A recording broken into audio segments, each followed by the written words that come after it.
सबको good morning है, सबको गुड मॉर्निंग है, सबको प्यार भरा नमस्कार है सर। सबको गुड मॉर्निंग है। इतना सारा फूल कहाँ से लाता है? बीच बीच में ये रो कौन देता है रे? ये रोने वाला कौन इमोजी भेज देता है? सबको गुड मॉर्निंग है सर। आज बहुत सारे बच्चों का शायद बिहार एसएससी का एग्जाम होगा, कुछ लोगों का बीपीएससी का एग्जाम भी है आगे। तो सर सबको बेस्ट ऑफ लक मेरे तरफ से। पटना आइए और कभी अगर दिक्कत हो रहने उन्हें का तो आप हमारे यहाँ रह सकते हैं, कहीं कोई समस्या नहीं, भी आप ही का घर है। लेकिन अब ये नहीं कि सब पहुंच जाना, मामला गड़बड़ हो जाएगा। कुछ बच्चों को मैं यहाँ रख सकता हूँ, जो भी जिनको लगे कि हमको मेरा कोई दोस्त यार नहीं है तो आप यहाँ जलूल से जलूल पधारें।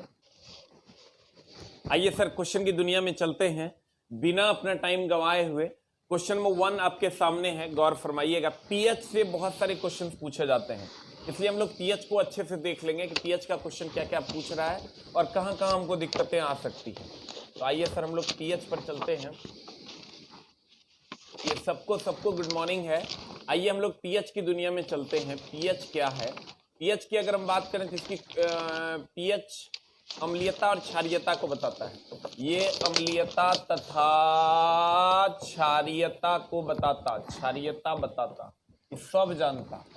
अम्लीयता तथा क्षारीयता को बताता। पीएच स्केल की अगर हम बात करें, पीएच स्केल की अगर हम बात करें, पीएच स्केल खोज सोरेनसन ने किया था, सब जानता है, सोरेनसन ने किया था सन 1909 ईस्वी में। और अगर हम पीएच स्केल की बात करें तो पीएच ये है, पीएच की अगर हम बात करें, पीएच की अगर हम बात करें तो ये अगर पीएच का मान 7 है तो 7 से अगर कम होगा 6, 5, यहाँ क्वेश्चन उलझा रहा है, 4, 3, 2, 1, 0। यहाँ पर क्वेश्चन इस एरिया में उलझ रहा है सर। 8, 9, 10, थोड़ा सा इसको क्लियर करने की जरूरत है। 11, 12।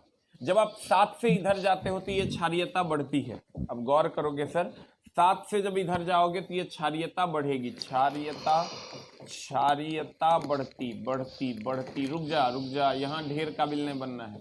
यहाँ तक ठीक है, दोनों पॉइंट में तुम ढेर काबिल बन लो, लेकिन यहाँ ढेर काबिल नहीं बनना है। यहाँ क्षारीयता बढ़ती, इधर आओगे क्षारीयता घटती, क्षारीयता घटती। ध्यान दीजिएगा सर, इससे इधर जाओगे क्षारीयता बढ़ती, इससे इधर जाओगे क्षारीयता घटती है। और अगर हम 7 की बात करें ना सर, तो 7 उदासीन है, लेकिन सर यहाँ पर थोड़ा सा आपको ध्यान देने की जरूरत है, उदासीन है ये। अगर हम 7 की बात करें तो ये उदासीन है, ध्यान दीजिएगा।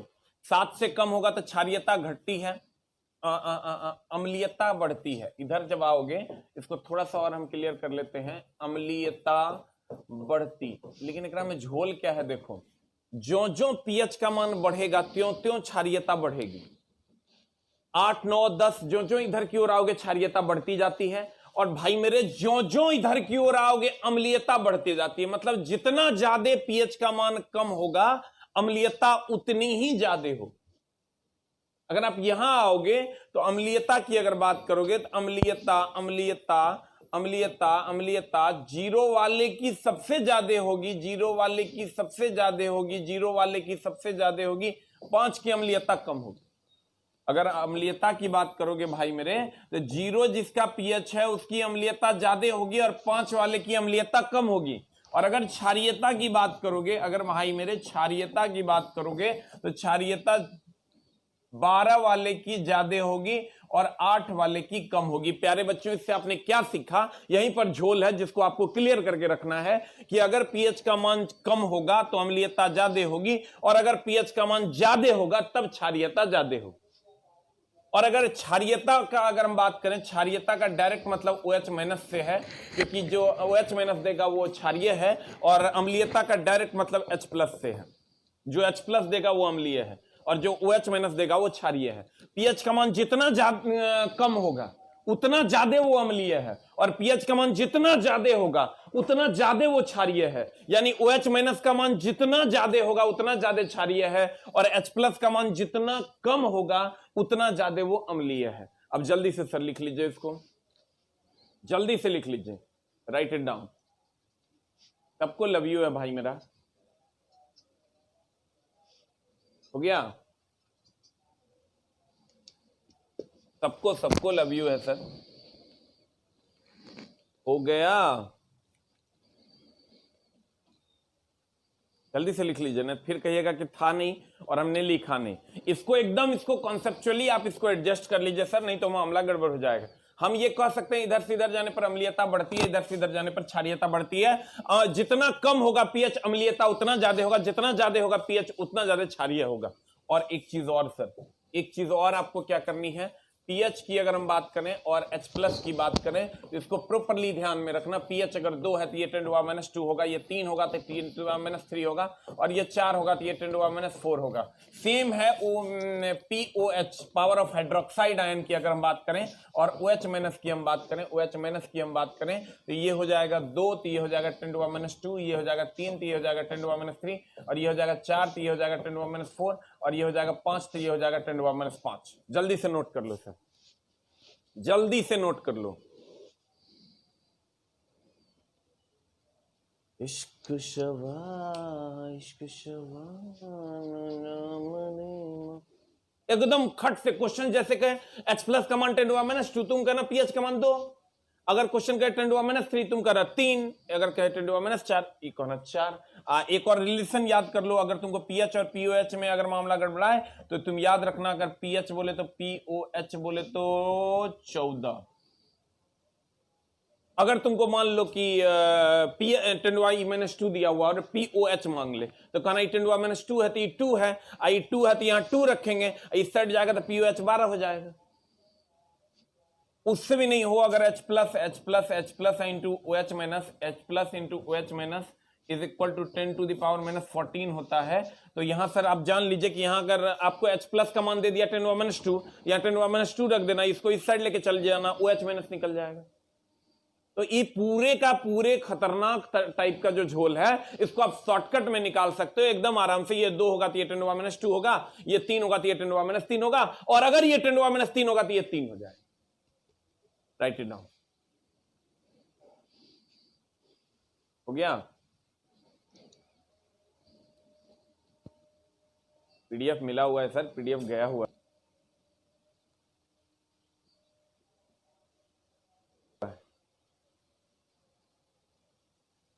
हो गया?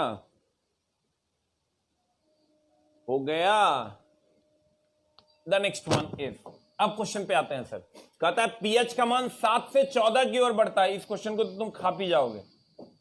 पीएच का मान 7 से 14 की ओर बढ़ता है, यह क्या दर्शाता है? ये 7 से 14 की ओर बढ़ रहा है, 7 से 14 की ओर इधर की ओर बढ़ रहा है। इसका मतलब क्षारीयता, अल्कलाइन इसी को कहते हैं, क्षारीयता बढ़ती है। बता क्या होगा? क्षारीयता बढ़ती है, ये नहीं दिया है, यानी क्षारीयता बढ़ती है मतलब OH- का मान बढ़ेगा। OH- के सांद्रता में H+ की सांद्रता में कमी, OH- के सांद्रता में वृद्धि। B for ball is the answer, B for ball is the answer. होगा?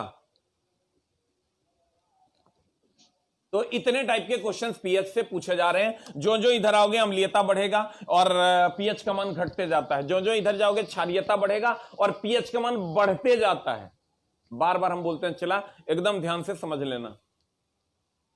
अगले क्वेश्चन में चलते हैं। जो क्वेश्चन घूम घूम के आता है, वह रासायनिक बंधन कौन सा है जिसमें परमाणुओं के संयोजन से अणुओं का निर्माण होता है? सर ये क्वेश्चन थोड़ा सा कंफ्यूजिंग आपको लगेगा, लेकिन इसमें हम सारे फोर्स को ले आए हैं और सारा फोर्स आपकी सेवा में उपस्थित है। आंसर बताइए क्या हो जाएगा? 2 का अगर आंसर की बात करें, क्वेश्चन क्या है? वह रासायनिक बंधन कौन सा है जिसमें परमाणुओं के संयोजन से अणुओं का निर्माण होता है? यहां बहुत सारे बच्चे क्या मारेंगे बताइए, आंसर क्या होगा? कुछ लोग इसमें बी नंबर मारेंगे, कुछ लोग इसमें सी नंबर मारेंगे, कुछ लोग इसमें ए नंबर मारेंगे। बताइए आंसर क्या होगा? What is the answer? जल्दी से, कुछ लोग ए भी मार रहे हैं। देखिए कहता वह रासायनिक बंधन कौन सा है जिसमें परमाणुओं के संयोजन से अणुओं का निर्माण होता है? देखिए सर ये क्वेश्चन बड़ा कंफ्यूजन वाला है, इसलिए सर एकदम आपको एकदम प्रॉपर तरीके से ध्यान में रखना होगा। पहले तो आप अणु और परमाणु में अंतर समझिए। अणु और परमाणु में अंतर ये है, सोडियम का जो सूक्ष्मतम कण होगा, एकदम आराम से सर, बी कंफर्टेबल। आधे से बच्चे, ज्यादा बच्चे तो सर अणु और परमाणु में अंतर नहीं समझ पाते हैं। अगर हम सोडियम की बात करें सर, अगर हम सोडियम की बात करें तो सोडियम की बात करें, सोडियम तत्व है। सोडियम क्या है सर? तत्व की बात करें सोडियम, इसका अगर सूक्ष्मतम कण लोगे आप, सूक्ष्मतम सूक्ष्मतम सूक्ष्मतम सूक्ष्मतम कण ले लोगे तो सूक्ष्मतम कण इसका हो जाएगा परमाणु। और अगर यौगिक ले लेते हैं हम, यौगिक बोले तो H2O, अगर यौगिक H2O ले लेते हैं और इसका सूक्ष्मतम कण ले लेते हैं सर, इसका सूक्ष्मतम कण ले लेते हैं तो ये भी हो जाएगा अणु।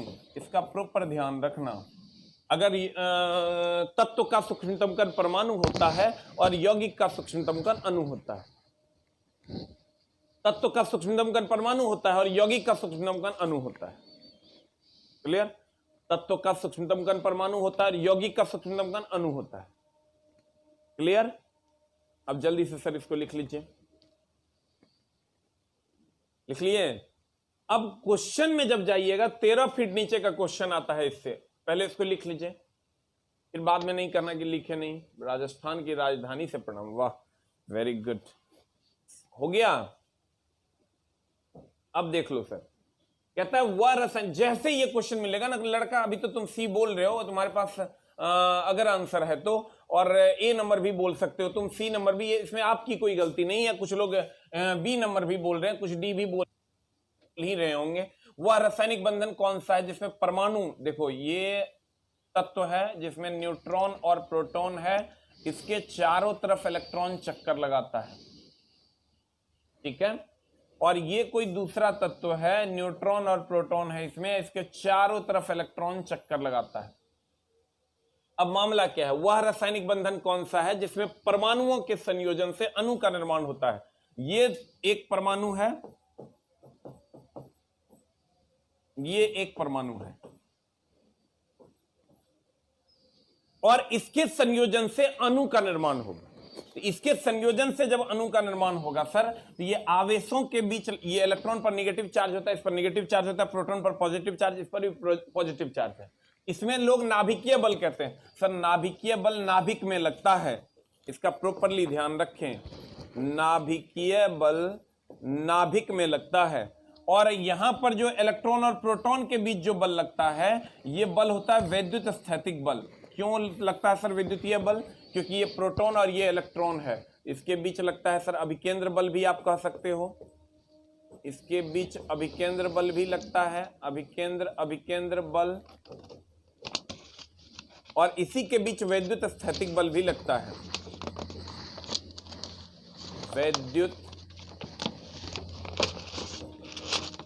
स्थैतिक बल। सर थोड़ा सा मैं इसको पतला करके लिख दूं। इसी के बीच ये जो बल लगता है सर, ये लगता है आपका क्या क्या, एक तो अभिकेंद्र बल लगता है और दूसरा वैद्युत स्थैतिक बल लगता है। देखिए, इलेक्ट्रॉन और प्रोटॉन के बीच वैद्युत स्थैतिक बल लगता है, न्यूट्रॉन और नाभिक में केवल नाभिकीय बल लगता है, और अभिकेंद्र बल और विद्युत स्थैतिक बल यहां इलेक्ट्रॉन और प्रोटॉन के बीच लगता है। तो तुमको दो में से कोई एक आंसर देगा, एक देगा वैद्युत स्थैतिक बल, अगर देगा तो अभिकेंद्र बल नहीं देगा, अभिकेंद्र बल देगा तो वैद्युत स्थैतिक बल नहीं देगा। इसलिए अब बताओ आंसर क्या हो जाएगा? आंसर हो जाएगा C4 कैप। आंसर क्या हो जाएगा सर? C4 cap. और अगर नाभिक में लगेगा तो हो जाएगा नाभिकीय बल। ये जो नाभिक है इसमें लगेगा नाभिकीय बल, और यहां अगर लगेगा तो ये हो जाएगा वैद्युत स्थैतिक बल या अभिकेंद्र बल, वैद्युत स्थैतिक बल या अभिकेंद्र बल। राइट इट डाउन, जल्दी से लिख लीजिए सर, जल्दी से लिख लीजिए। अभिकेंद्र बल या वैद्युत स्थैतिक बल, ये हो जाएगा तुम्हारा नाभिकीय बल।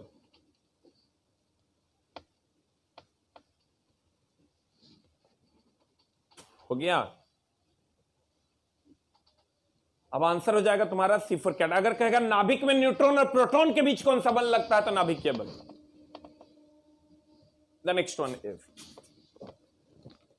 अगले क्वेश्चन में चलते हैं।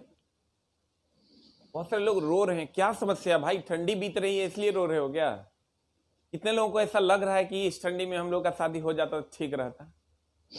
सबको लग रहा होगा ना रे, एकदम कंबल के नीचे घुसल होगा और लग रहा होगा काश।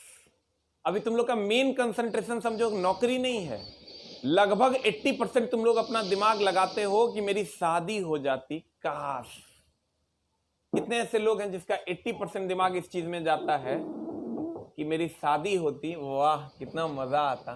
पूरे दिन में तुम 80% इसी के बारे में सोचते रहते हो, और जो लोग नहीं है वो 2 टाइप करेंगे। कितने लोग ऐसे हैं जो शादी के बारे में हमेशा सोचते रहते हो, नहीं भी चाहते हो फिर भी मन में ख्याल आते रहता है काश मेरी शादी हो जाती। जल्दी से 1 टाइप करो। और जो लोग नहीं चाहते कि मेरी शादी अभी नहीं हो वो 2 टाइप करो। दानवों, अरे दानवों, सब समझ रहे हैं हम। जो 2 भी टाइप करेगा वो भी समझ रहे हैं हम, जो 1 टाइप कर रहा है उसका तो समझ ही रहे हैं। एकदम भगवान तुम्हारी आत्मा को शांति देंगे, एकदम तरह टेंशन लेने की जरूरत नहीं है। फिलहाल काम चलाओ। घर में पापा तो एकदम खुश हो जाते होंगे कि बेटा मेरा 6 बजे उठ जाता है, बाप रे कितना पढ़ाकू बेटा है मेरा। अरे दानवों, कहते हैं, गौर फरमाइएगा, कहते हैं एक तत्व के समस्थानिक। सर इससे बहुत सारे क्वेश्चंस पूछे जा रहे हैं, तुमको हम सारे क्वेश्चंस बता देते हैं। कोई भी तत्व है, चला कोई भी तत्व है, जैसे मान लो कि परमाणु संख्या उसकी A है, परमाणु संख्या अगर उसकी Z है, परमाणु संख्या को Z से डिनोट करते हैं। थोड़ा सा इस तत्व को इधर लिखते हैं। मान लो कोई तत्व है जिसकी परमाणु संख्या Z है और परमाणु भार A है। तो Z, सर Z अगर हम बात करें, Z परमाणु संख्या है, इसका प्रॉपरली ध्यान रखना, उल्टा मत कर देना। और A की अगर हम बात करें तो हम बोले थे द्रव्यमान संख्या या द्रव्यमान है, द्रव्यमान संख्या या द्रव्यमान है।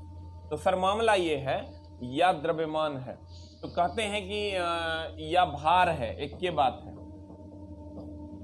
तो ये Z बराबर होता है प्रोटॉन के, यही बराबर होता है इलेक्ट्रॉन के। और अगर आपको न्यूट्रॉन निकालना है तो न्यूट्रॉन बराबर होता है A-Z। इतना पर सवाल खूब पूछा जाता है। तो तुम कहोगे सर मामला एकदम क्लियर, क्या क्या रखना है कि अगर समस्थानिक में कहेगा क्या समान होता है, तो लोग कहते हैं परमाणु संख्या समान होता है। परमाणु संख्या भी समान कह सकते हो, प्रोटॉन की संख्या भी समान कह सकते हो। लेकिन अगर प्रोटॉन और इलेक्ट्रॉन में कोई एक चुनने को मिले तो आंसर प्रोटॉन मारना, इलेक्ट्रॉन नहीं मारना, क्योंकि इलेक्ट्रॉन का त्याग या ग्रहण हो सकता है। जब इलेक्ट्रॉन त्याग और ग्रहण होता है तो वो बदल जाता है, अगर त्याग करेगा तो घट जाएगा, ग्रहण करेगा तो बढ़ जाएगा। इसलिए प्रॉपरली ये ध्यान रखना कि परमाणु संख्या बराबर होता है समस्थानिक में, प्रोटॉन की संख्या बराबर होता है, यही 2 में से कोई एक ऑप्शन रहेगा। ई अगर नहीं रहेगा तब लास्ट ऑप्शन इलेक्ट्रॉन मारना, क्योंकि इलेक्ट्रॉन के कोई भरोसा नहीं खे, इलेक्ट्रॉन के कोई भरोसा नहीं है, इलेक्ट्रॉन बदलते रहता है। इसलिए पूरे के पूरे इस फेनोमेनन में इलेक्ट्रॉन पे भरोसा नहीं करना है, इसका प्रॉपरली ध्यान रखना है। जब भी तुम्हारा मामला इलेक्ट्रॉन और प्रोटॉन में फंसे, तुम प्रोटॉन के साथ निकल जाना, इलेक्ट्रॉन को छोड़ देना। अब यहां आते हैं सर, किसी भी तत्व का अगर हम लेते हैं, जैसे तुमको कह दे सोडियम है 1123 है, तो तुमको कहे प्रोटॉन कितना, परमाणु संख्या कितना, कहे ना परमाणु संख्या 11, कहेगा प्रोटॉन कितना, कहना 11, कहेगा इलेक्ट्रॉन कितना, कहना 11, और कहेगा न्यूट्रॉन कितना, तो 23 में से 11 के लोग कितने, 11 दूनी 22, 21, 12। इस टाइप के क्वेश्चंस तुमको हर जगह मिलेंगे।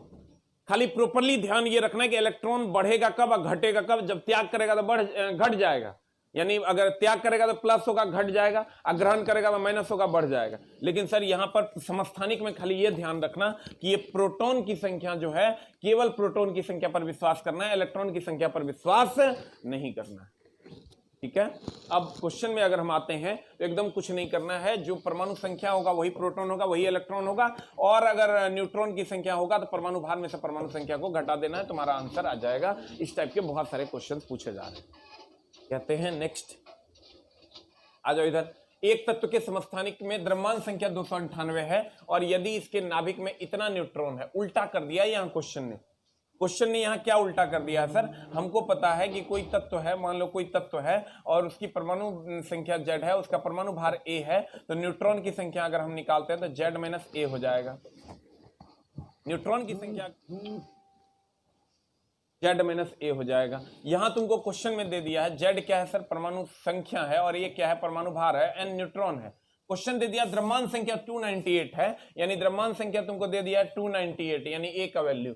और यदि नाभिक में इतना न्यूट्रॉन है, यानी न्यूट्रॉन की संख्या तुमको दे दिया 188, तो कह रहा है इसकी परमाणु संख्या क्या हो जाएगी? Z is equal to what? ये क्वेश्चन में पूछ रहा है। क्वेश्चन को थोड़ा सा उल्टा किया है और कुछ नहीं किया है सर। क्वेश्चन आपको ऑलरेडी दिख रहा होगा तो पता चल रहा होगा अब कि क्वेश्चन क्या कह रहा है। कहता है एक तत्व के समस्थानिक में द्रव्यमान संख्या 298 है, द्रव्यमान संख्या हमने 298 दे दिया। यदि इसके नाभिक में 188 न्यूट्रॉन है, ये 188 न्यूट्रॉन है, तो कह रहा है इसकी परमाणु संख्या Z बराबर वाट हो जाएगी। तो सर इसको जल्दी से सॉल्व कर लो। Z इज इक्वल टू हो जाएगा 188 प्लस 298 और इसको जोड़ लो घटा लो, आंसर ले आओ। 8 8 16 के 6 कितने आता है आंसर, जल्दी से बता दो। What is the answer? D number answer आता है। आंसर आता डी नंबर। अरे आंसर बता की होगा, 3 का आंसर बता। 110। ये कहां पर मिस्टेक है देखो, 110 आ रहा है। एक बार फिर, एक तत्व के समस्थानिक में द्रव्यमान संख्या 298 है, तो द्रव्यमान संख्या पर उल्टा हमने लिख दिया है सर, उल्टा हम ही ने लिख दिया है। गौर फरमाइएगा, उल्टा हमने लिखा है सर। और एकदम आराम से सर, ये न्यूट्रॉन जो होता है ये A-Z होगा। न्यूट्रॉन A-Z, परमाणु भार में से परमाणु संख्या नहीं घटाएंगे रे। न्यूट्रॉन दे दिया है 188। देखो मतलब कहने का समझ रहा है। जब हम गुरुजी इतना जानकारी रखते हैं फिर भी प्रॉब्लम हुई क्या चीज में? जोड़ घटाव में। हमको लगता है जोड़ घटाव में अगर प्रॉब्लम हो गई तो 298 आप प्लस 188 कर दो तो कितना आता है? 8 8 16 और 9 8 17, 9 8 17, 1 18 और 2 1 3 1 4, 486 आ जाएगा। हमको लगता है तुम 488 मार के निकल जाएगा, मामला गड़बड़ा देगा। और मामला एकदम गड़बड़ होगा क्योंकि जो सबसे आसान है उसी में फंसता है। जो सबसे आसान है चला उकरे में लोग फंसता है। एकदम आराम से न्यूट्रॉन इतना दिया हुआ है, द्रव्यमान संख्या दे दिया तुमको। द्रव्यमान संख्या कितना दिया है?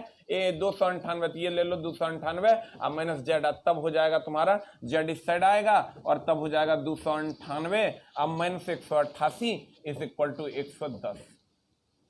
आप अभी नहीं फंसे सर, लेकिन एग्जाम हॉल में जब 60% ब्रेन कंफ्यूज रहता है तब बहुत ज्यादा मामला गड़बड़ होता है और वहां पर आप फंस जाती हो।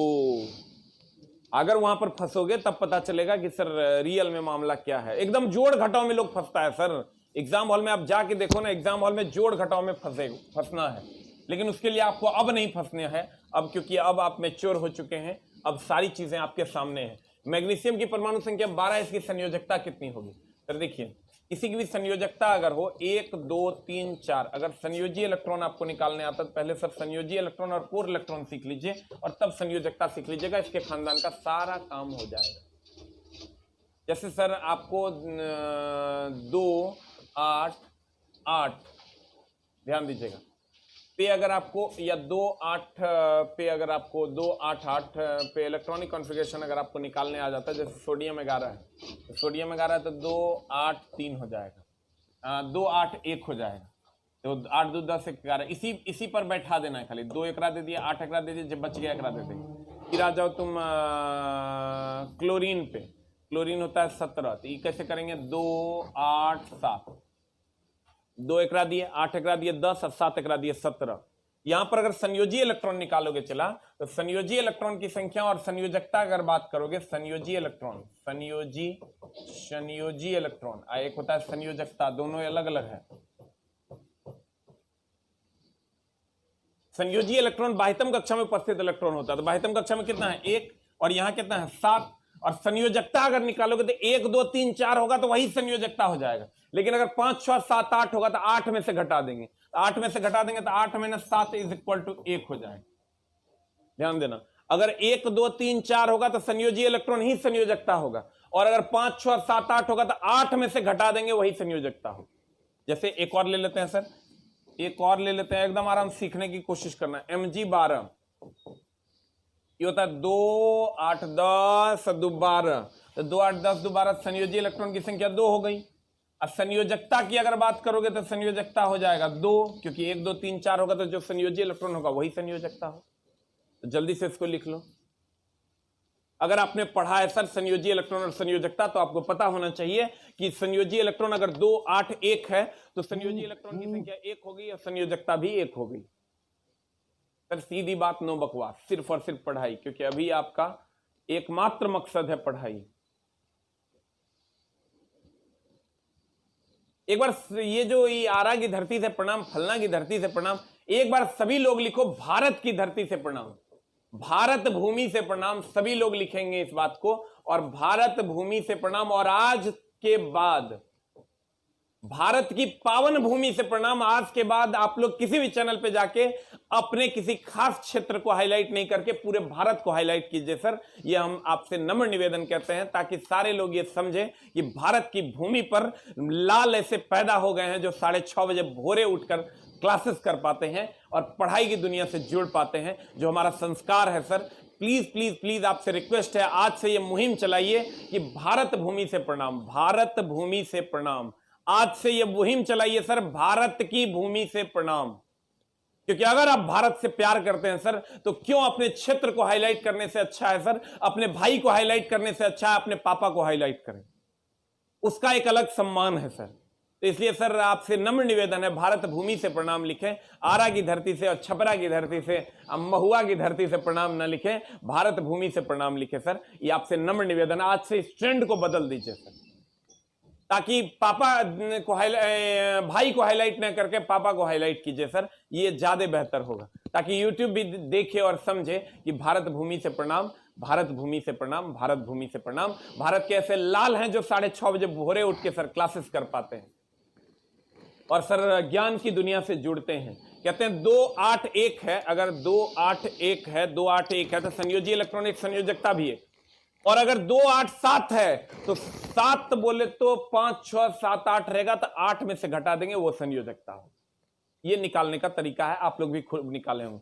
और संयोजी इलेक्ट्रॉन के बाद जो बच जाएगा वो कोर इलेक्ट्रॉन, ये संयोजी इलेक्ट्रॉन है, इसके बाद जो बच जाएगा वो कोर इलेक्ट्रॉन है, ये कोर इलेक्ट्रॉन है, ये आपका कोर इलेक्ट्रॉन है, ये संयोजी इलेक्ट्रॉन है, और इसके बाद जो बच जाएगा ये कोर इलेक्ट्रॉन है, ये कोर इलेक्ट्रॉन है, ये कोर इलेक्ट्रॉन है। अब इतना नहीं करके सर खट से जैसे आपको मिल जाए, मान लो B5 बोरॉन 5 मिल जाएगा, तो हम कहेंगे 2 और 3 5, 2 और 3 5, 2 और 3 5। जैसे तुमको मिल जाएगा C6 मिल जाएगा, कहेंगे 2 और 4 6, तो कार्बन का संयोजी इलेक्ट्रॉन की संख्या 4 हो गई, या संयोजकता भी 4 होता है, क्योंकि 1 2 3 4 होता है, तो वही संयोजी इलेक्ट्रॉन वही संयोजकता होता है, अगर आपने पढ़ा होगा तो।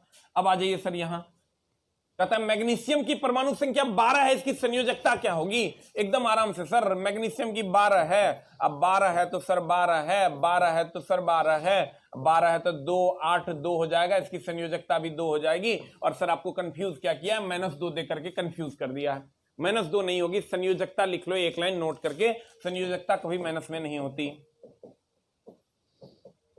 संयोजकता संयोजकता संयोजकता, या संयोजी इलेक्ट्रॉन या संयोजी इलेक्ट्रॉन या कोर इलेक्ट्रॉन या कोर इलेक्ट्रॉन कभी माइनस में नहीं होता। कोर इलेक्ट्रॉन कभी कभी कभी कभी माइनस में नहीं होता, माइनस में नहीं होता, नहीं होता, नहीं होता। जब भी होगा प्लस में होगा या जीरो होगा, प्लस में होगा या जीरो होगा।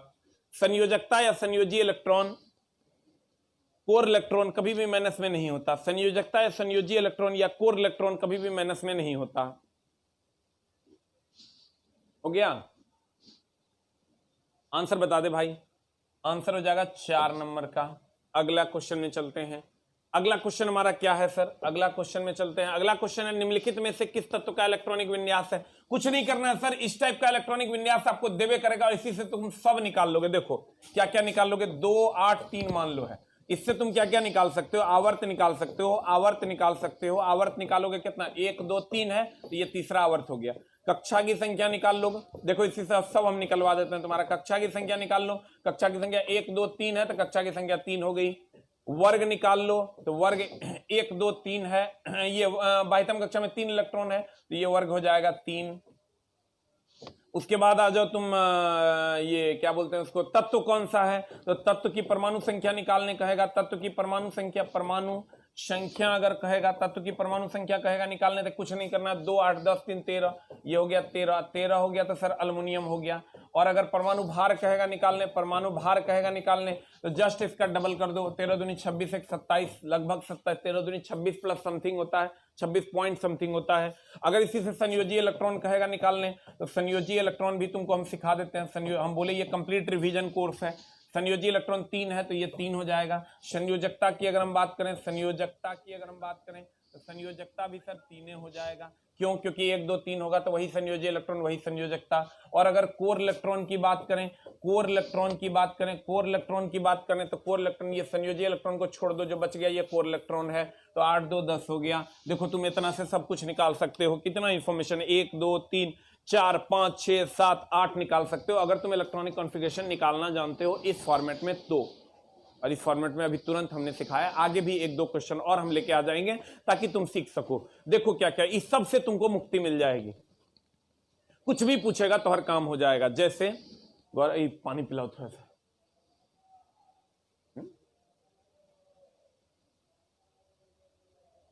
देखिए अगर हम बात करें सर एकदम आराम से, तो कहते हैं आवर्त की संख्या 1 2 3 हो गया आवर्त, जाएगो रहेगा 1 2 3 तो 3 आवर्त, कक्षा भी हो गया 1 2 3 3 कक्षा। ये अंतिम कक्षा में जितना इलेक्ट्रॉन होगा वही वर्ग हो जाएगा, ये तीसरा हो जाएगा। परमाणु संख्या जोड़ना है 2 8 10 3 13 13 हो गया, 13 अल्युमिनियम का होता है। परमाणु भार इसका ठीक डबल होता है, 13 दूनी 26 1 27। संयोजी इलेक्ट्रॉन जो बाह्यतम कक्षा में इलेक्ट्रॉन होता है वो संयोजी इलेक्ट्रॉन होता है। संयोजकता 1 2 3 होगा तो वही संयोजकता हो जाएगा, तो वही संयोजकता हो गया। और कोर इलेक्ट्रॉन होता है, संयोजी इलेक्ट्रॉन को छोड़ के जो बच गया वो कोर इलेक्ट्रॉन होता है। 8 2 10 आंसर। किसी को भी बना दो सर, आपका काम हो जाएगा। 1 2 3 4 5 6 7 8 क्वेश्चन तुम्हारा बन जाएगा। देखो किसी और का भी ले लेते हैं। Let us take another. सीखो, अब तुम्हारा समय खत्म हो चुका है। मैग्नीशियम ले लो 12, जब भी देगा 20 के अंदर ही देगा। 2 8 2 है तो 2 8 2 है, चला तो बता की हो जाएगा। 2 8 2 है, चलो इसको हटा देते हैं, इसको खा जाते हैं, इसको भी खा जाते हैं, और सारे वैल्यूज तुम फिर से समझ जाओगे। 2 8 2 है, 2 8 2 है तो क्या करेंगे? चला आवर्त की संख्या 1 2 3 तीसरे आवर्त में है। आवर्त की संख्या 1 2 3 तो तीसरे आवर्त में है। कक्षा की संख्या 1 2 3 है, तीसरी कक्षा है। 3 कक्षाएं हैं इसमें। वर्ग की बात करोगे तो 2 है तो ये सेकंड में है। और अगर तत्व के परमाणु संख्या की बात करो 8 2 10 2 12 हो गया, इसका जस्ट डबल हो जाएगा 24। संयोजी इलेक्ट्रॉन की बात करोगे जो बाह्यतम कक्षा में वही संयोजी इलेक्ट्रॉन है। संयोजकता की बात करोगे, संयोजकता जो सर 1 2 3 4 होगा तो वही संयोजकता हो जाएगा। और कोर इलेक्ट्रॉन की बात करोगे तो 8 2 10 ये कोर इलेक्ट्रॉन है। आंसर। कुछ भी सर तुम कर सकते हो। यस सर, भारत की भूमि से प्रणाम। आप लोग किसी भी चैनल पे पढ़ते हैं सर, तो सर अगर आप अपने पापा से ज्यादा अपने दादाजी से प्यार करते हैं तो लिखिए भारत की भूमि से प्रणाम। भारत की एक अलग गरिमा है सर, लिखते ही रोंगटे खड़े हो जाते हैं, क्योंकि हम सर उस भूमि से हैं। हमारी एक एक मिट्टी सर भारत की ऋणी है, हमारे एक एक कण जो है शरीर के वो भारत के ऋणी है। इसलिए सर भारत भूमि से प्रणाम लिखिए सर, ताकि हम भारत के गौरव को और बढ़ा सकें। अभी सर एक सर्वे में देखा गया है कि सबसे ज्यादा बच्चे ऑनलाइन प्लेटफॉर्म पे पूरे वर्ल्ड में, भारत में सबसे ज्यादा बच्चे ऑनलाइन प्लेटफॉर्म पर आकर पढ़ रहे हैं। और ये गरिमा हम लोगों को बनाए रखना है, ताकि लोग हमें ये मूर्ख ना समझें कि हम भी डिजिटलाइज हो गए हैं और हम भी सर एक डिजिटल भारत की ओर बढ़ रहे हैं। अभी तो थोड़ा सा ऑप्टिकल फाइबर को आ जाने दीजिए सर, भारत का पूर्ण डिजिटलाइजेशन होगा। आते हैं हम सर अगले क्वेश्चन की ओर। इस सर बच्चों को नहीं समझ में आता, बच्चा को लगता है और ये तो हम कर ही देंगे, 2 8 10 3 13 दैट इज एल्युमिनियम। सर नहीं, मेरा मकसद ये रहता है कि इस क्वेश्चन की मदद से 1 2 3 4 5 6 7 8 क्वेश्चन आपको बता दें, और इससे ज्यादा क्वेश्चंस नहीं है इस इलेक्ट्रॉनिक कॉन्फ़िगरेशन पे। जब आप पढ़ोगे तो आपको पता चलेगा। आवा हो राजा अगले क्वेश्चन की ओर। एक्टिनाइट्स यहां पर चला एकदम गड़बड़ है। जो भी पीरियोडिक टेबल अवेलेबल है, मैंने अपने बुक में जो रियल पीरियोडिक टेबल है वो डाला है। पीरियोडिक टेबल बहुत जगहों पर गड़बड़ छापा हुआ है। मामला क्या है देखो, ई पीरियोडिक टेबल की अगर बात करोगे, लेंथेनम यहां से निकला नहीं है, लेंथेनम यही है, एक्टिनाइड यही है। और ये जो पीरियोडिक टेबल स्टार्ट होता है ये सीरियम से स्टार्ट होता है, ये थोरियम से स्टार्ट होता है। ये सीरियम से स्टार्ट होता है, ये थोरियम से स्टार्ट होता है। और लेंथेनाइड सीरीज जो है वो सीरियम से स्टार्ट होकर ल्यूटेटियम पर खत्म होता है, और एक्टिनाइड सीरीज थोरियम से स्टार्ट होकर लॉरेंसियम पर खत्म होता है। इसका प्रॉपर ध्यान रखना, नहीं तो मामला फंस जाएगा। लेंथेनाइड सीरीज 58 से स्टार्ट होकर 71 पर खत्म होता है, और एक्टिनाइड सीरीज 90 से स्टार्ट होकर 103 पर खत्म होता है।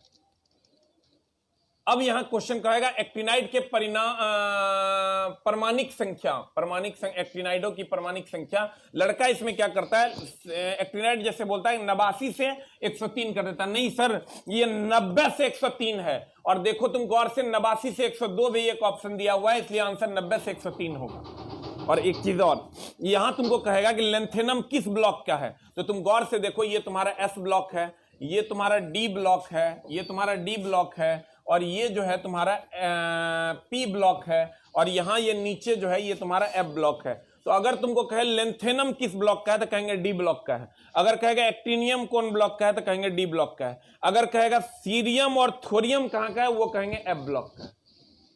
गौर से देखना, ढेर काबिल बनोगे, मामला गड़बड़ हो जाएगा और फंस जाएगा मेरा भाई। कहते हैं एकदम आराम से, अगर लेंथेनम की बात करेगा तो लेंथेनम सर डी ब्लॉक में है, एक्टिनियम सर डी ब्लॉक में है, और सीरियम और थोरियम जो है ना यहां से स्टार्ट होता है एफ ब्लॉक। अगर लेंथेनाइड सीरीज कहां से स्टार्ट होता है तो कहेंगे लेंथेनाइड सीरीज सीरियम से स्टार्ट होता है, और एक्टिनाइड सीरीज कहां से स्टार्ट होता है सर, थोरियम से स्टार्ट होता है। प्रॉपरली ध्यान में रखना, बहुत जगहों पर गड़बड़ियां हैं इसमें, एकदम प्रॉपरली ध्यान रखना।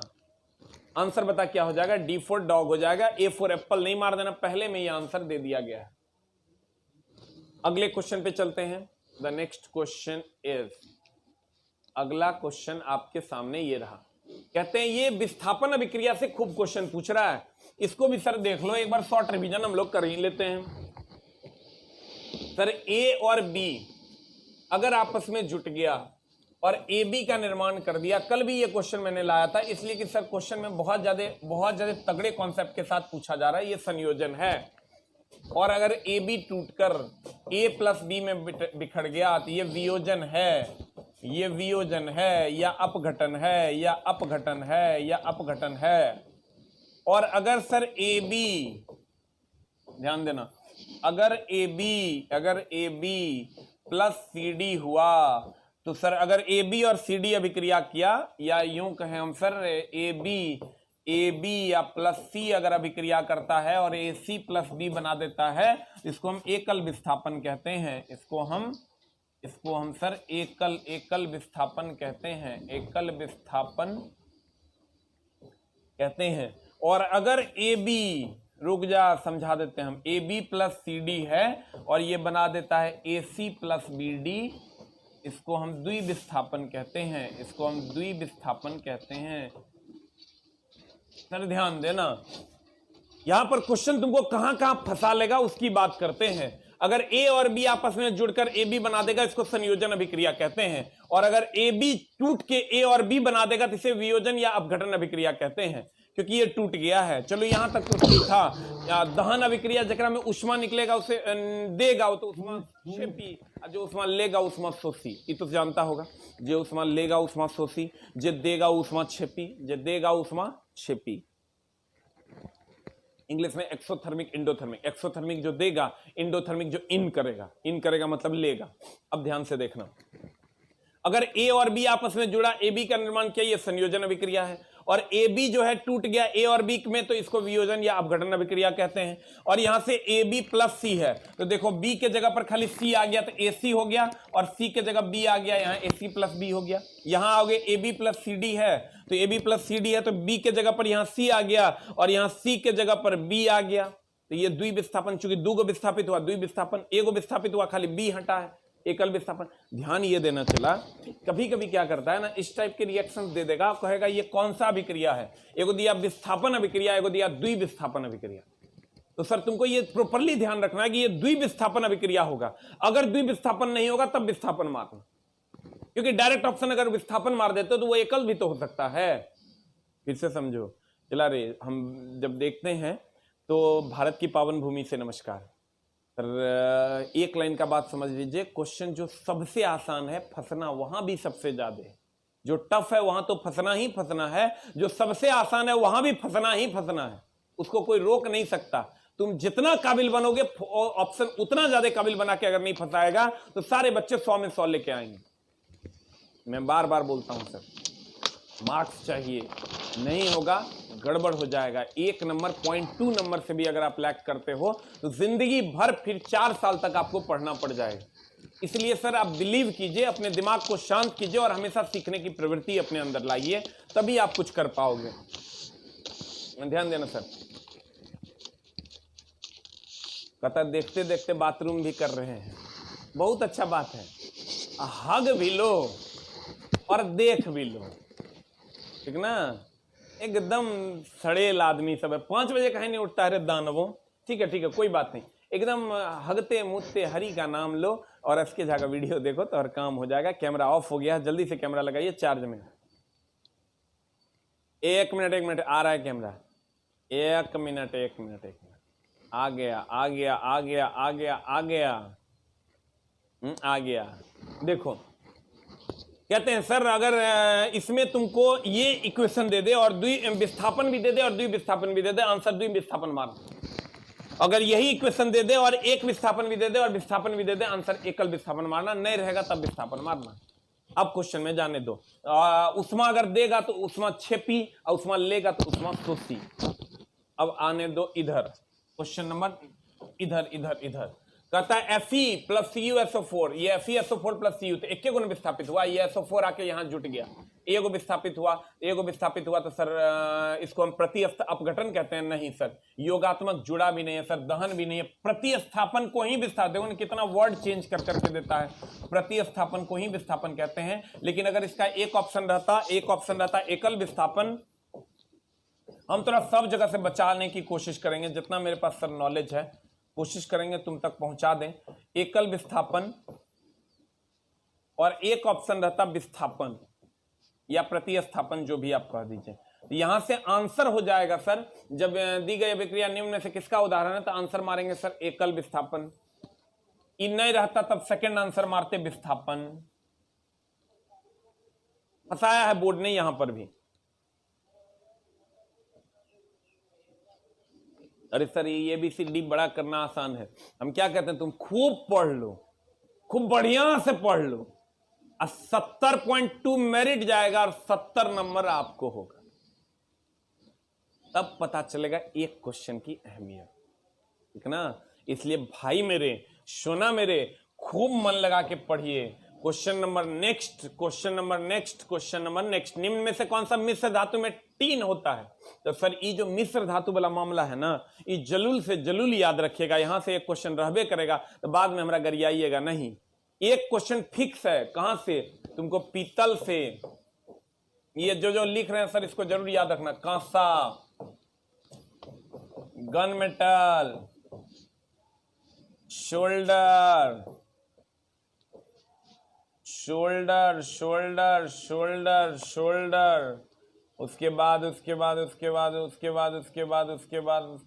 German silver.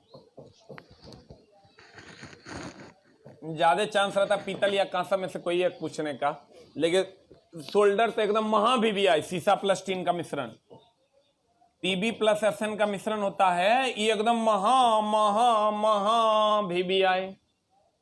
सीसा और टीन का मिश्रण होता है। सर इसका ये भी पूछता है, ये हो जाता है तुम्हारा 63% और ये हो जाता है तुम्हारा 37%। लेकिन परसेंटेज नहीं के बराबर पूछता है, इसलिए याद करने की जरूरत नहीं। अगर पूछ दिया तो, जब अगर पूछेगा भी ना सर तो 63-37 याद रखना। जब भी पूछेगा सर शोल्डर का ही पूछता है, बाकी किसी का नहीं पूछता है।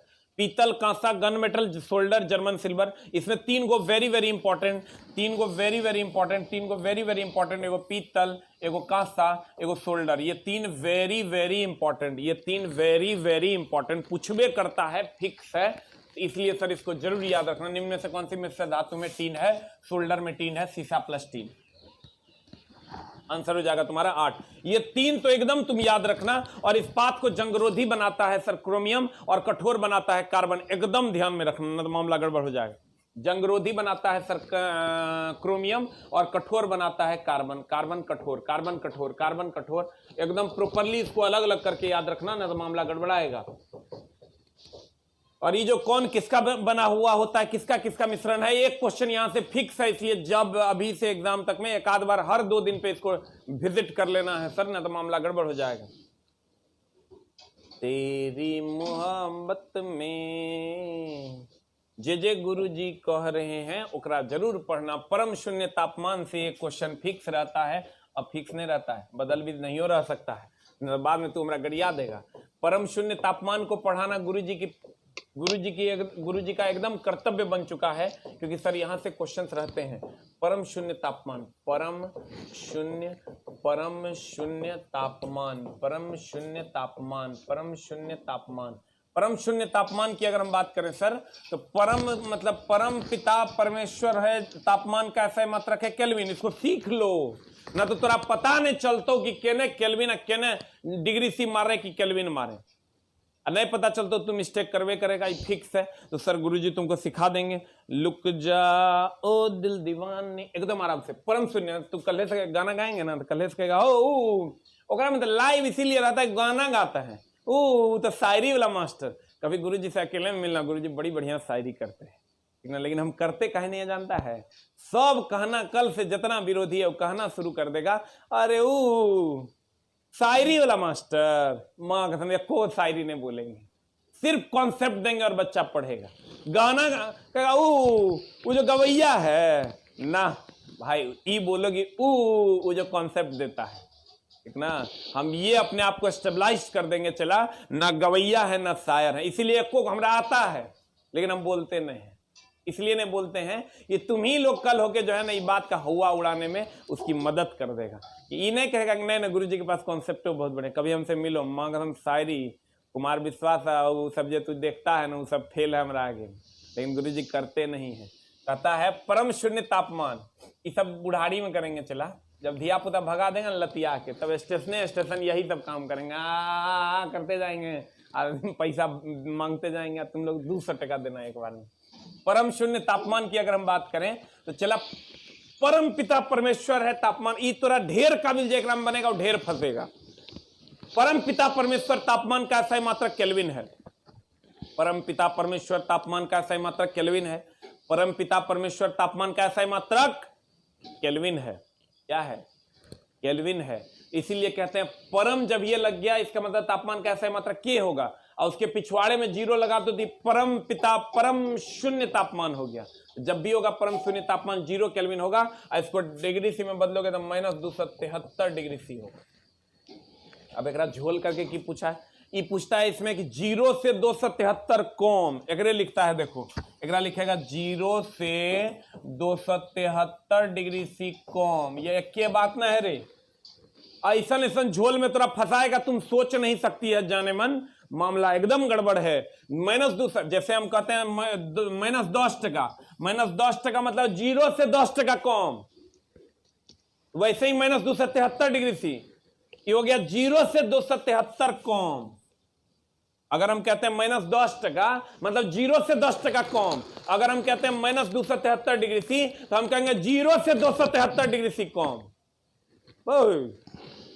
हो जान नहीं, देखो 1 मिनट होल्ड डाउन। इसको इसके बारे में 100 क्वेश्चन पूछता है। इसको हम कहते हैं इस पर यह संसार का सबसे न्यूनतम तापमान है, इससे न्यूनतम तापमान संभव नहीं है। यह संसार का सबसे न्यूनतम तापमान है, सबसे न्यूनतम तापमान है, इससे न्यूनतम तापमान नहीं है। सर सबसे न्यूनतम तापमान, इस पर गैसों की गतिज ऊर्जा शून्य हो जाती है। इस पर गैसों की गतिज ऊर्जा शून्य हो जाती है। गतिज ऊर्जा शून्य हो जाती। इस पर गैसों की गतिज ऊर्जा शून्य हो जाती। जल्दी से लिख लो, इतना क्वेश्चन इस वैरायटी में तुमको अवेलेबल मिलेगा। देखता शादी करने का मन है क्या? एकदम मन है हमारा, हो नहीं रहा है, कोई नहीं पूछ रहा है। चला ऊपर से दादी चली गई है, अभी तो सब एकदम शोक में डूबा हुआ है। गुरुजी के ब्याह के बारे में अभी ठंडी भी गया। एक शायरी बोले, हाँ कल शुरू कर देगा उस शायरी वाला मास्टर, सब काम नहीं होगा। और जे लेट से आता है ना वो दानव है। कहीं ना कहीं तुम अपने मम्मी पापा का ऋण नहीं उतारना चाहता है। मानता हो हमरा की जा रहा है। तब वही लड़का कमेंट्स करेगा, हाँ सर ये बहुत गलती बात है, वीडियो आप काहे नहीं रहने देते हैं। अरे दानव तू उठेगा नहीं, अब वीडियो काहे नहीं रहने देते हैं, एक को वीडियो अब नहीं रहेगा, सिर्फ और सिर्फ लाइक पढ़ेगा। एकदम टाइम से संस्कारी तरीके से मुंह हाथ धो के बैठ जाना है। कहते हैं परम शून्य तापमान का ये क्वेश्चन तुमको मिलेगा, तो अब सर यहां आ जाओ। कहते हैं कि परम शून्य तापमान को दर्शाता है 0 से 273 डिग्री सी कॉम, यानी हो गया -273 डिग्री सी। आ जाइए सर अगले क्वेश्चन की ओर। अगला क्वेश्चन आपका क्या कहता है? अगला क्वेश्चन कहता है, अगला क्वेश्चन कहता है, अगला क्वेश्चन कहता है, अगला क्वेश्चन कहता है, अगला क्वेश्चन कहता है, एकरा से बहुते क्वेश्चन पूछता है। देखो अगर तुमको पता नहीं है तो द्रव का वाष्प में बदलना, वाष्पीकरण, इस सब जानता है। द्रव जब वाष्प में बदलेगा वाष्पीकरण, इसको पढ़ने की जरूरत नहीं है। ठोस जब द्रव में बदल जाएगा यानी गल जाएगा, ठोस जब गल जाएगा तो इसको हम गलन कहते हैं, ये भी पढ़ने की जरूरत नहीं है। द्रव यानी पानी ठोस में बदल जाएगा, इसका जमना कहते हैं, ये भी पढ़ने की जरूरत नहीं है। और ये 3 चीजें मात्र तुमको जो जाननी है वो है तुम्हारा, एक तो ठोस में गैस, ये सब जानता है, ठोस का गैस में बदलना, ये ठोस का गैस में बदलना, ये सब जानता है। ऊर्ध्वपातन, रुक जो, ऊर्ध्वपातन यानी सब्लिमेशन। देखो ठोस का सीधे गैस में बदल जाना ऊर्ध्वपातन, ठोस का सीधे गैस में बदल जाना ऊर्ध्वपातन, और गैस का सीधे ठोस के रूप में बदलना डिपोजिशन। अब वाष्प जो होता है उसको द्रव में अगर बदल देते हो तो ये संघनन। ये 3 गो चीजें पूछी जाती है, यही 3 गो तुम हाईलाइट करेगा और यही 3 गो सर पढ़ेगा। ये 3 गो एकदम बाद बाकी पढ़ने की जरूरत नहीं है, सब जानता है। के नहीं जाना था है जग में कि द्रव जब गैस में बदलेगा तो वाष्पीकरण, कौन नहीं जानता है। ठोस जब द्रव में बदला यानी बर्फ पानी में बदल गया तो गल गया तो गलन, और द्रव जब ठोस में बदला यानी पानी जो है बर्फ बदल गया तो जमना, ये सब जानता है। खाली ई ध्यान में रखना, वाष्प जो होता है वो द्रव में बदलता है, संघनन कहलाता है, और गैस सीधे ठोस में बदलता है, डिपोजिशन कहलाता है, और ठोस सीधे गैस में बदलता है, ऊर्ध्वपातन कहलाता है। यही 3 को पूछता है, तीनों को एकदम हाईलाइट करके ध्यान दे देना, मामला एकदम टाइट है। चला हो गया, एकदम 3 को पढ़ के जाना। वाष्प द्रव में बदलता है संघनन, गैस का सीधे वाष्प में ठोस में बदलना डिपोजिशन, और ठोस का सीधे गैस में बदलना ऊर्ध्वपातन। इसी को सर स्टेबल फॉर्म में भी दिया हुआ है। 3 को जजे हाईलाइट करवाए, अगर बढ़िया से देख लो जान हमर, ना तो मामला गड़बड़ हो जाएगा। संघनन इसी को कहते हैं, संघनन, संघनन, संघनन यहां है, और संघनन वाष्प का द्रव में बदलना, वाष्प का द्रव में बदलना आंसर। सोचना, द्रव है यानी पानी है, पानी गैस में बदल जाता है वाष्पीकरण, गैस जब पानी में बदल जाएगा तो संघनन, और ठोस बर्फ है, बर्फ जब गल जाएगा तो गलन, अब द्रव है पानी, अब पानी ठोस में बदल जाएगा तो जमना यानी फ्रीजिंग, आंसर। तू जो कह दे तो दुनिया में बाहर आ जाए। अगला क्वेश्चन, अगला, मोटर गाड़ी के रेडिएटर में, चला ये रेडिएटर के जो मामला है, तो जहां भी पानी मिले ना, पानी मिले ना, आंसर में मार देना विशिष्ट उष्माधारिता उच्च, ठीक है हो जाएगा सब जगह। विशिष्ट उष्माधारिता उच्च, विशिष्ट उष्माधारिता उच्च। और जब ये बर्तन मिले, खाना बनाने वाला जो बर्तन होता है उसमें मारना विशिष्ट उष्माधारिता निम्न। इसको एक साथ देख लो, कहीं कोई झोल मत करना। विशिष्ट उष्माधारिता निम्न, उष्माधारिता उष्मा, विशिष्ट उष्माधारिता निम्न, विशिष्ट ऊष्मा, विशिष्ट ऊष्मा, विशिष्ट ऊष्मा, विशिष्ट ऊष्मा, विशिष्ट ऊष्मा धारिता, धारिता, धारिता निम्न, विशिष्ट उष्माधारिता निम्न। पानी की अगर हम बात करें, विशिष्ट उष्माधारिता उच्च, बर्तन खाना बनाने वाले बर्तन की विशिष्ट उष्माधारिता निम्न, और ऊष्मीय चालकता उच्च, ये भी लिख लिए लो, ऊष्मीय चालकता उच्च, ऊष्मीय चालकता उच्च, ऊष्मीय चालकता उच्च। पानी की विशिष्ट उष्माधारिता उच्च, बर्तन की विशिष्ट उष्माधारिता निम्न, ऊष्मीय चालकता उच्च। जल्दी से लिख लो sir, fast fast fast fast fast, जल्दी लिख लो।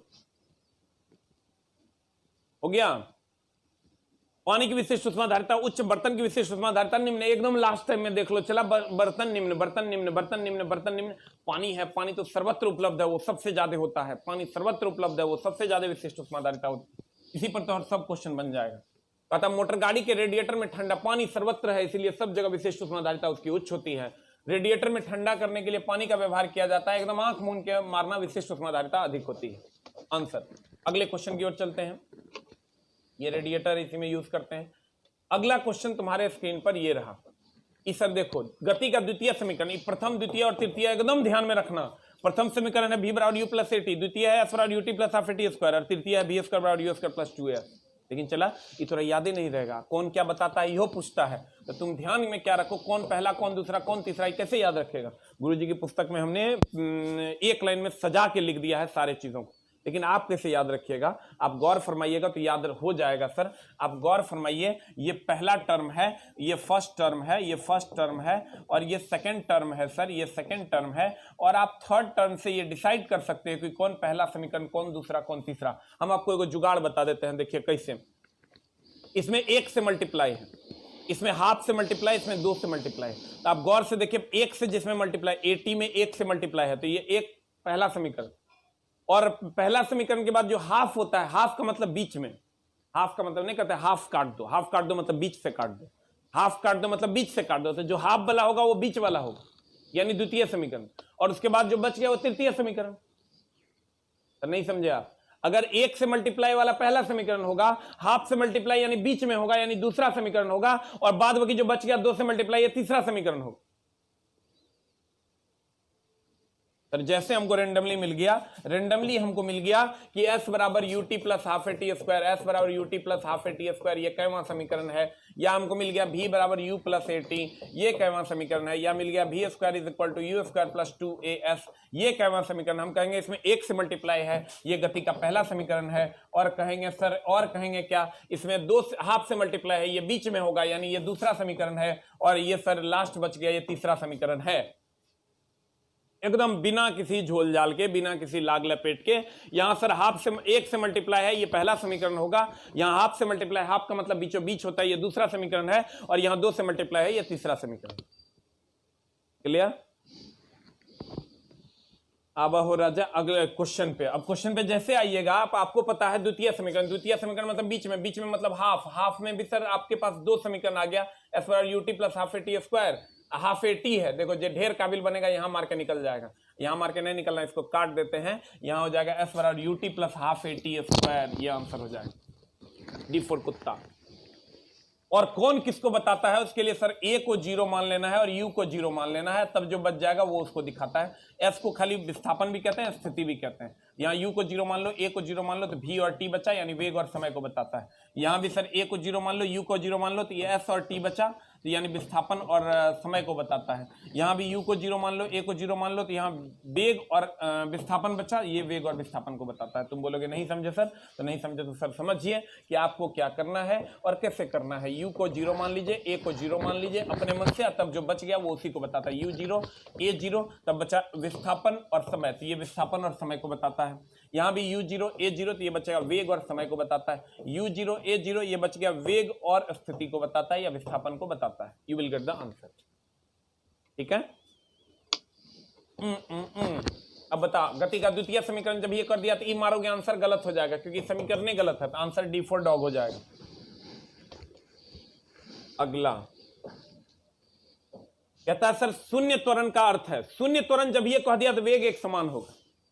देखिए सर, शून्य त्वरण जब ये कहे ना, तो क्या क्या चीजें क्लियर हो गई। शून्य त्वरण अगर हो गया, इसका मतलब एक समान चाल कह सकते हो, एक समान। एक लड़का फोन क्या कहता, सर आपके प्रैक्टिस सेट में दी क्वेश्चन गलती है। आप कहते हैं गलती नहीं है प्रैक्टिस सेट में, आज जब क्वेश्चन देखते हैं तो क्वेश्चन सही है। कल एक लड़का कहता है केमिस्ट्री में आए सर ये क्वेश्चन तो गलती है। बाप रे, इतना खून खोल गया कि बता नहीं सकते। आज छोटा वो क्वेश्चन तुम समझ नहीं पाओगे, इसका ये मतलब थोड़े क्वेश्चन गलत है। कहते हैं एक समान चाल कहे, एक समान वेग कहे तो त्वरण का मान शून्य होगा, एक समान वेग कहे त्वरण का मान शून्य होगा। या बल का मान अगर 0 है तब भी त्वरण का मान 0 है। बल का मान अगर 0 है तब भी त्वरण का मान। क्वेश्चन पूछता है कि अगर किसी वस्तु पर कोई बल नहीं लग रहा तो त्वरण का मान क्या होगा, 0। जल्दी से तीनों पॉइंट लिख लो। देखें, अगर सर शून्य त्वरण एक समान चाल होगा या एक समान वेग होगा या बल का मान 0 होगा तब त्वरण शून्य हो जाएगा। जल्दी से लिख, जल्दी जल्दी जल्दी जल्दी जल्दी। हो गया आंसर? बताइए शून्य त्वरण का अर्थ क्या है। वस्तु का वेग स्थिर होता है, वस्तु का वेग कम होता है, वस्तु का वेग बढ़ जाता है, वस्तु का वेग शून्य होता है। बता क्या हो जाएगा? वस्तु का वेग अस्थिर होगा तो आंसर शून्य त्वरण हो जाएगा। अब वेग शून्य होगा तो विरामावस्था में आ जाएगा। वस्तु का वेग अगर कम हो गया, वस्तु का वेग कम हो गया, वेग कम हो गया तो ये मंदन हो जाएगा। और अगर वस्तु का वेग बढ़ गया तो ये त्वरण हो जाएगा, और अगर वस्तु अस्थिर है तो ये शून्य त्वरण हो जाएगा। Answer answer answer answer answer answer. अगला क्वेश्चन की ओर चलते हैं। हम इसलिए थोड़ा सा स्लो कर देते हैं सर कि आप लिख भी पाओगे। गति का दूसरा समीकरण, दूसरा जब ये कह दिया है मतलब बीच में, अब बीच में मतलब हाफ बला, हाफ बला मतलब एफ और UT plus half T square. देखो क्वेश्चन सीधा उसी कलम पर जाएगा। तो इसका यू और ए काट दो, यू और ए काट दो तो